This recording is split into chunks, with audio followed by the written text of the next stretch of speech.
Thank you so much for having me, and thank you for that wonderful introduction. Congratulations to everybody who organized this conference. We have come to the end. I was here for the 4 days listening to everything, and it's been a real honor to hear all the research, all the hard work, all the mentorship to see the youth. So thank you so much from the bottom of my heart. I know how much work went into this. By the way, I know that people in the chat are going to want to know what island I'm talking about when I talk about my mother. It's Trinidad, just so you know. And I want to dedicate this poem to my mother, who got her PhD in biochemistry in the 1970s as a Black woman who had to leave her home to do so. So without anything else, because I know we're coming to the end, this is the poem. Our ancestors were like astronauts entering worlds unknown. Those who didn't sink to the bottom of the ocean strewn with our bones, where now a Black woman scientist studies how deep the whales dive, swimming the same passage we barely survived, and we thrive. Thanks to dreams our forebears kept alive in the holes, who believed their descendants would one day unfold in a world they would never see, without whips, locks, or scars. Like science fiction writers imagining flight beyond stars, we have lived lives more barren than the surface of Mars. Freedom was as far, yet they believed and endured. And my ancestors were scientists, and yes, so were yours. Though they tell us our presence is like unicorns, this is our heritage from before we were born. And though we were shorn of our hieroglyphics, our ancestors did agriculture, biology, physics. Though they weren't allowed in the clinics or business, their laboratories were outdoors, the plants and the trees. Our grandmothers brewing formulas as they poured their teas, and my mother left home at the age of 15 because science was only offered to Black girls overseas, and far from her home, all alone, she studied. And I was the only Black kid in physics AP, where I got a D. And my own grandfather was denied his degree. So much potential of life put on freeze. Unable to be a chemist, he made fireworks in red, blue, and green, lighting the skies like nothing ever seen because his creativity they could never contain.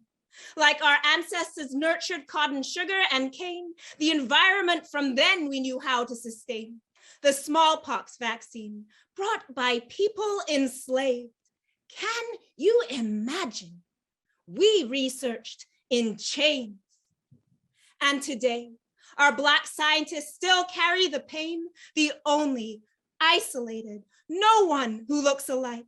The Black gold that gets lost through the leaky pipeline, pushed out due to the stereotypes. But we are more than a litany of suffering endlessly applied. Like Henrietta, we lack nothing. In fact, we multiply. And hundreds strong today, Black Canadian scientists rise from invisible men and women they call the Black holes, the dark matter, as if Blackness is where no light goes, as if there's no Black past in the narratives told. So they still will debate if we have lower IQs and if we're only here from affirmative action issues, and they cut out our wombs and they stole our tissues and they said we were the subjects and they the physicians. Our skeletons rest in museums as exhibitions. They even diagnose seeking freedom as a psychiatric condition. And yet here we are, having stuck to our vision. We can study cells and not just sit in them.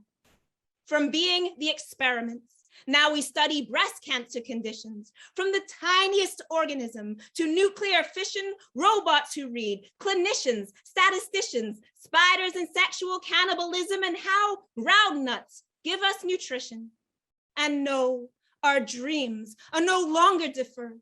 When Black people are scanning the whole universe and they're shaping the galaxy of future research, but still, Black boys and Black girls don't believe in their worth when they're told there's no place for us here on this earth. not given the stories of hidden figures, the hidden lexicon, so our youth think they don't know the words. It took till the 50s in Canada for Black women to nurse. So white coats and white skin, those connect, youth infer. My friend's kid tried IB math, but it wasn't for her, so she thought, with a textbook still filled with white men. And if we are present, we merely append an extra, like, look, I have a science Black friend, so they don't know math came from Africans, not from the Greeks. You could say our people are the original geeks. We go back to Timbuktu if it's knowledge we seek, till our children realize we're unique when we speak.